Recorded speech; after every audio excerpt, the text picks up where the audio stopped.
Hi, I'm Randall.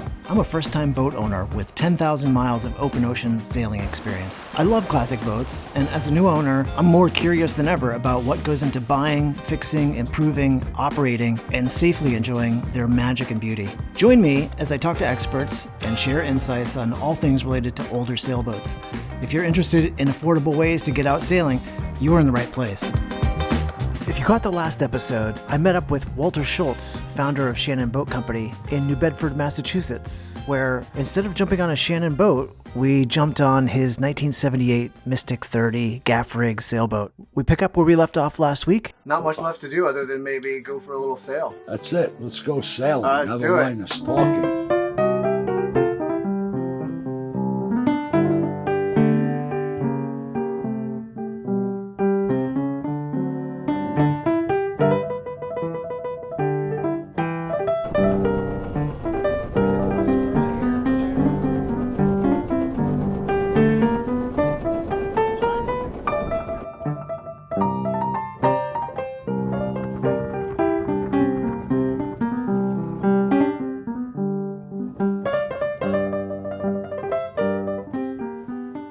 So here we are. That's the best sound in the world, isn't Yeah, it? no kidding. But you could stand a little more wind for this old gaff to just the working. Yeah, how much wind does she like? 12, 15. Okay. Goes real good. Yeah. Is that your favorite moment, turning that engine off? Yeah, pretty much, yeah. Actually, it is. Now that you said it. Yeah. It is. This is my favorite moment here, right here. Well, you've told me Key West is one of your all-time favorites. Oh, yeah. Provincetown is one of your favorites. Yeah, Provincetown, because I got memories of sailing Hindu mostly when I was 21 years old. That's made Provincetown. But Key West, it's the only place that people ask me for directions. I look so bad. I look like I belong there. It's where all the old boat bums like me go to retire or lay down or get drunk. It's I got a lot of friends down there. I'm not a tourist. I stand in front of a hotel waiting for my wife, and a woman came up to me and started talking real fast to park a car. Don't park my car. I don't want that car parked where you park. You guys park these cars and they get all scratched up. I want it on the second level. I let her go through the whole spiel before I told her I'm not the car hop here. I'm just some old jerk standing here waiting for his wife in front of an expensive.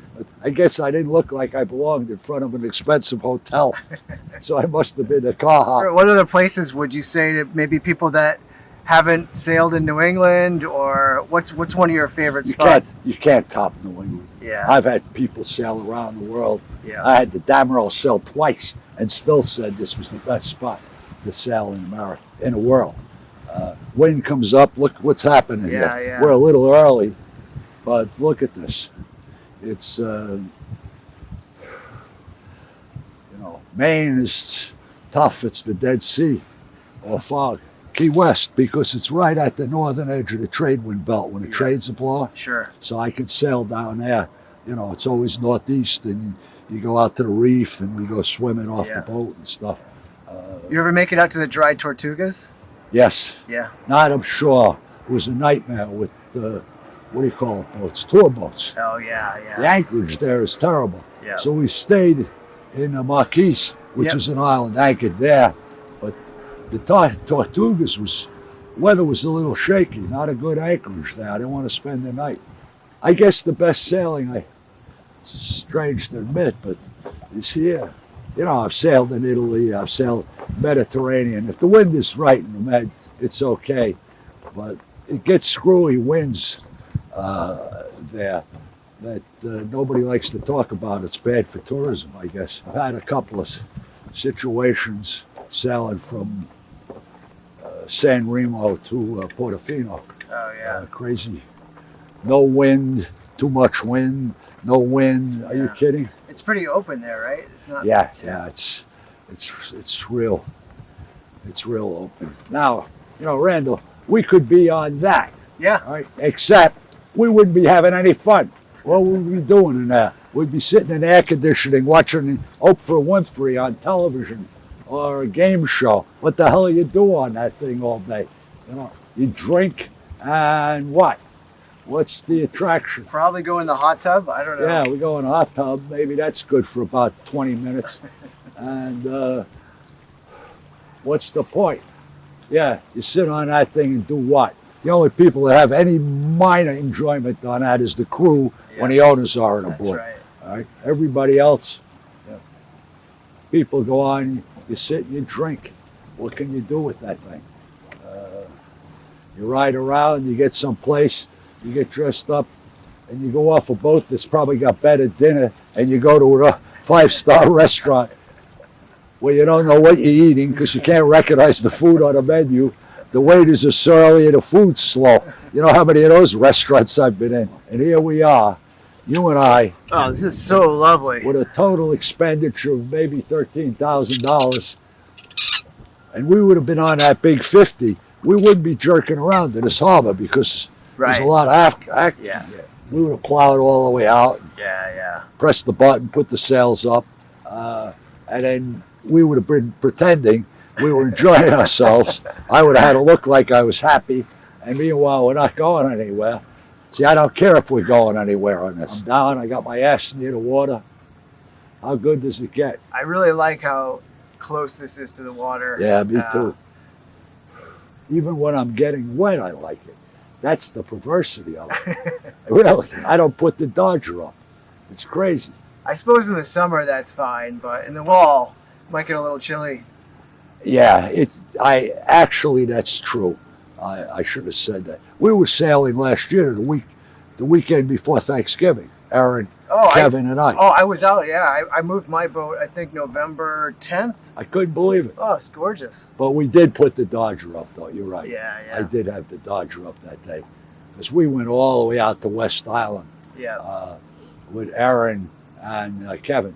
I'm gonna edge us out a little bit, and we're gonna look and see. Yeah. Make sure, most of all, we got no guys working here. Yeah. I don't like to bother the working men while I'm playing, doing nothing, enjoying myself, and they're trying to make a living. So I try to stay out of the way in this harbor. And everybody in this harbor is just great. They are. All these guys, they're killing themselves on these boats, yet they've moved out of my way. So I just want to take a quick second and say wow and thank you. We talked a little bit about the Shannon River Marine Heritage Foundation that Walter is very excited about getting restarted and reinvigorated. And you guys listened. And not only did you listen, but you delivered. And through your generosity and support and positivity, the foundation raised $30,000 from our little chat. It's just another humbling experience to see a community and a group of people come together and feel inspired and want to support others that are doing things that are inspiring. So you guys are awesome. Love it. Thank you very much. And if you're inspired to contribute to the foundation, here's a link to that, or you can point your smartphone at this QR code and it will take you to the same place.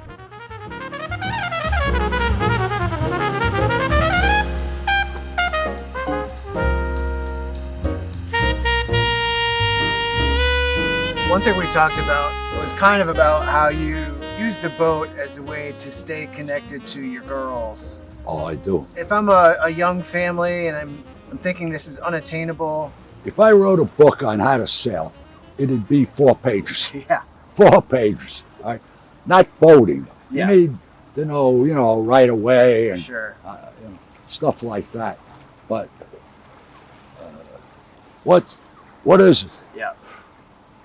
I spent, I don't know, 4 years of my life overthinking sailing, buying books and reading, and they give you all this nomenclature, luffed up, fall off, blah, blah, how to tie a sheep shank knot, all that nonsense. What was the point? What I wanted to do was to do just what I'm doing now, but I was in the wrong boats because that's all I could rent, and that's all I thought I needed. All right, everybody was saying, "Oh yeah, get a sunfish." My ass.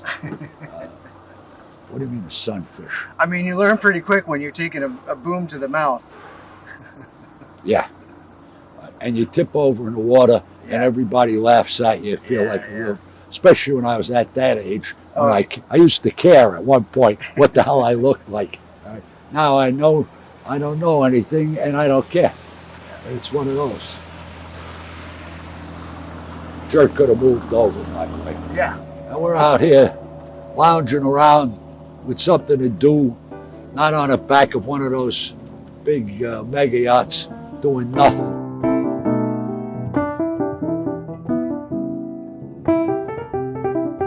So one thing I'm intrigued by is your ability to drop everything, jump on the boat on Friday afternoon, and spend some quality time with the family on a derelict.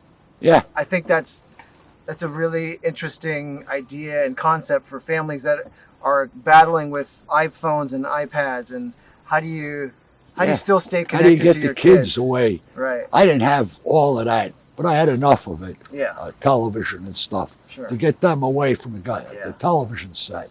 You know, it's terrible. That's their only perspective, is the perspective that somebody else gives them who's running, trying to get an audience. Not this kind of perspective, or where they're really talking to their parents like people. Right. Did both girls take to sailing, or did you have to pull them on the boat, dragging? No, it was amazing how that happened. Erin loves what we're doing now. This is her favorite thing now. It is. And she's got an upscale life, by the way, and still going out on boats like the Defiance with me. Bree is really into sailing. Where are we going? Where's the wind? Are we going to tack now? Yeah. You know, what's the bottom? Yeah. We're not looking at, if Bree was here, she'd be looking at the chart. Because she's going, wait a second, this is a tight channel, and you're just not looking at a chart. We're looking at, right now, we got an iPad somewhere, and I got a telephone. Well, look at this old heap, 44 years old, right? Look at us sailing here. Beautiful. If I had a brand new Shannon 43, you think we'd be having any more fun? A boat I really like to sail. You know, would I be having any more fun? Nope. Maybe less. I don't even know. Would you take this boat any great distance offshore? Well, I don't know if I take it. Offshore is right out here, you know. Yeah. I'd certainly go to Nantucket. I'd bring it up to Gloucester. Yeah. I'd bring it to Block Island, down to Shelter Island. Yeah. Would I sell this boat to Bermuda? Yeah. Actually, I would. I have to straighten out those mast hoops are wrong. Yeah. I got some rigging Tweaks, problems. of course. I got rigging problems. But if I re-rig this boat, sure, why not? Yeah. Why not? It's 4 or 5 days. Well, maybe in this boat, 6 days. Yeah. 700 miles. Yeah. 7 days. Do 100 miles a day. Gulfstream's a little tricky, but now they've got this thing mapped. You're looking at your telephone, and it used to be a big adventure to cross the stream. Now it's like what? Who cares? I guess the answer to your question is both of my daughters, and they're they look like two completely different people. Yeah. Totally different. Have nothing in common except one thing now: boats. Bree found this boat. She's looking through classifieds for me. She found this boat. And so you take the girls and your wife, and you'd leave Friday afternoon, come back Sunday afternoon? Yeah. And you just have these little adventures? How far can you go in 3 hours a clip? Okay, so you kept it kind of a 3-hour limit. Especially when they were young. Yeah. You know, once teenagers, you got a thing. Yeah. We had a teenage thing, especially with Erin. Yeah. She didn't want to go at all. She wanted to be with her friends. Too crude. What if you bring friends on board? She loved that. That's how I kept her sailing. Yeah. Because she could bring her friends. Yeah. And it was always a little crowded and noisy. Of course. It made Shannon a little nuts. Yeah. Having 2 or 3 I bet. teenage girls on a boat And they were always complaining about something. Yeah. The food, the thing, this sucks, this is, that's a little dirty. What's with the sawdust on my pillow? We had those years. But it was also funny. Yeah. It was.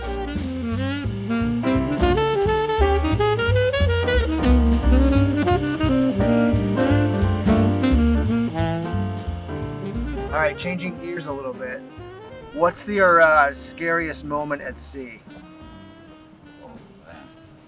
I'm not crazy about talking about storms, big storms, rogue waves, blah, blah. It's not like that. Yeah. So, I'm over 50 years now sitting in boats like this. In all of that period of time, in all those storms, I've had 9 people killed within 20 miles of me that I know of. I've only put people in life jackets 3 times.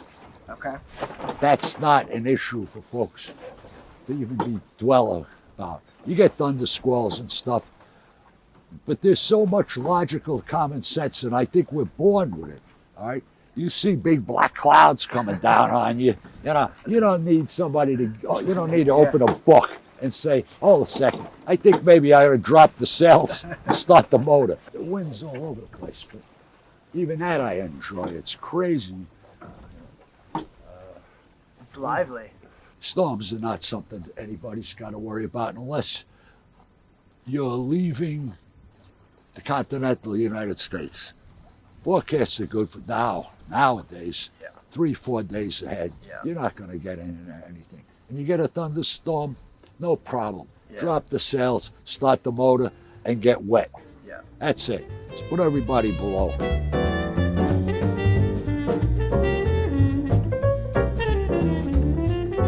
That's not the issue. The issue is no yelling. No yelling. No sniveling. My favorite bar in Key West is the Green Parrot. They sell T-shirts. I got one. It says no sniveling on it. No sniveling. You must be the first guest I've had on a boat in years. I don't like taking people who don't really sail and not into it on a boat because it's not what they expect. This is not what they... Look, we're almost becalmed here. We got like 8 knots of wind, right? So now you got company. Right. This is it. Where are we going? Right. What do you got to drink? Yeah. How does the toilet work? What's in the ice box? So I stayed away from that when the girls were young, like taking their parents. I did that once. I never did it again. Yeah. My girls' friends' parents with me. They made me crazy. Wind's all over the place. That is squirrely, yeah. Come on, take it. You're all right. You're all right, buddy.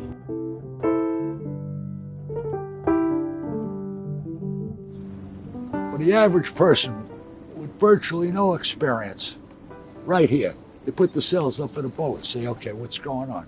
I don't know. The sails make a lot of noise. All right. Well, I'll turn the boat a little bit. Shut up. Yeah. Look at that. And we're going forward. That's sailing. Now you're on to chapter 2. Yeah, that's it. I'm on the second page of my 4-page book. That's it. What do you need to know?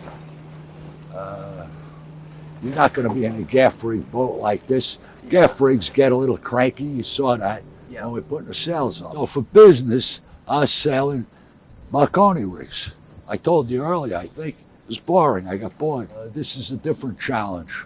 Everything's a little more difficult. Makes me pay more attention. Well, yeah, what is the essence for you? Is it the serenity? It's the ultimate drug. Yeah. This is the ultimate drug. I know people take antidepressants and smoke marijuana or everything to calm down. How much calmer can I get you? Yeah. Think of this. Yeah. How much calmer can I get? If I was any calmer, I'd be sleeping. Right? I mean, it is, and it's addictive drug. Once you start sailing, and I'm the ultimate addict, but once you start sailing and you realize you don't care about mortgage payments or cars or how you doing at the office or how you doing, the boss is giving you a hard time or whatever the hell it is. You're here in the moment. You're in the moment, as we are. I'm in the moment right now. Yeah. Oh, it's the motion, it's the wind, it's Yeah, the it's sun. the wind. It is the ultimate drug, I think, sailing. And the sad part about it is so few people get the chance to do this, right? Yeah. I mean, you take $13,000. You can't buy a nice used car for $13,000. No. What are you going to get for $13,000? All right, and look what we're doing here. And everybody's standing on the shore over here looking at us. You know what? They wish they were here. It takes, I understand, for folks sitting, watching television. This looks hard, might look a little scary. It might look intimidating. I got it. And it's easy for some old jerk like me to say, no, it's not. Yeah, right. You have to experience it. Yeah. But if you take that step, just go to boat yards and look at boats. Yeah. That's all. You take that step, and then take the step after that. By the third step, you're sitting in the cockpit with us. Now, you were lucky you were born to it up in Maine. I grew up in an inner city. Yeah. All right. I didn't know about this. I did not know about it. I told you it was Hindu. That changed my life. But I was 21. I didn't know that this existed. I know it existed because it's working on people's boats, but I didn't know this part, this. Not working on them, not buying them, not selling them, this. I didn't know this existed. Captain Justin Avalar aboard the Hindu. This exists. Where did this come from? And I was into horses and the woods and stuff with my brother. Not this. I didn't know this was here. But look at us in this old beat. This is gorgeous. Right? I mean, this is a pretty bellwether day. Yeah, we got the little screwy wind, but it's settling in now. There's a little more wind growing out there too. I see a little white cap. Yeah, I saw that before over there. Yeah, you see him out by the fort? Yep. It's building.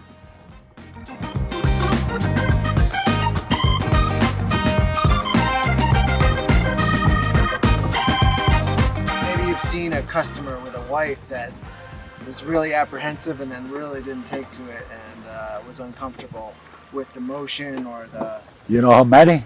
Yeah. Including the folks that own that 55. Yeah.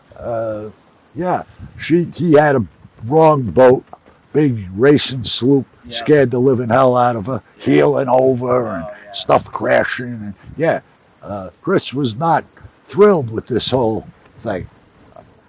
We changed the paradigm.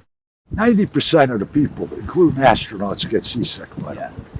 So motion sickness is always there. You just got to be paying attention to it. What you're doing. They always say what you're eating. I don't think it has to do with keeping people on deck. If they get a view of the horizon, just like you're sitting there, the odds of you getting seasick are zero here. There is a small minority of people that shouldn't be on a dock. Right. All right, or the Block Island Ferry. But most people, after a couple of hours, they might feel a little uneasy, especially on a sailboat that heels. Yeah. So what you do, and bringing the girls up, I did too, is I made sure I always reefed early. Yeah. There was too much wind. All right, you reef. What's it take? My daughters, Bree and Janet, are touchy about being seasick. They've both been seasick with me on boats. But we handled it well. You stop and turn around for one thing, if you can. And then if you can't, stop the heelings, pull into a harbor, drop the hook, stop the trip. You might be planning to go to Edgartown on a vineyard. That's the big plan. Change it. You just change it. Pull in somewhere. There's no place to put in. You drop the anchor and calm it all down. Usually it's when they first get on. See, we're getting out into the ocean now, so we're getting a little more motion. And whitecaps, here comes the wind. We had a great rest of the afternoon, and Walter introduced me to a tradition of his, which is to crack out some chocolate chip cookies every time out, just to make it a little bit more special and make it a treat. And I think I might steal that one from him. I want to thank Walter for the invite and having me out on this awesome day. I also want to thank Kevin, Tom, and Rhett. And also Rue, who was hard to catch on camera. The day was super fun, and you guys all made it that much more easy. And thanks as always to our awesome Patreon supporters. Your support means the world to me and makes this show possible, so thanks very much. I've lost my way. Let me get the boat going again, and then we'll, where the hell is the silent? Silent's right there. So you gotta be careful about what. Where's that iPad? Where am I? Power. Low battery. Really?